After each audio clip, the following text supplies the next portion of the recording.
How to fix Play Store pending problem easy and fast in less than 1 minute. Hello guys, so all what you have to do is so simple.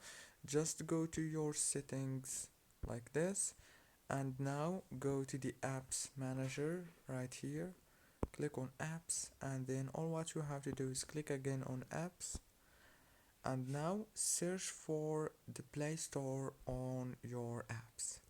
Now I'm gonna wait a few seconds. Now let's search for Play Store, and let's search for it. So where is it? And yeah, here is the Play Store right here. Okay, I'm gonna just search for Play Store. Play Store. Click on it like this, and then click on this storage option. And now all what you have to do is click on clear data and clear cache and go back, and I am sure the problem is gonna be fixed 100%. If this video was helpful, don't forget to like, subscribe. Thank you for watching until the very end.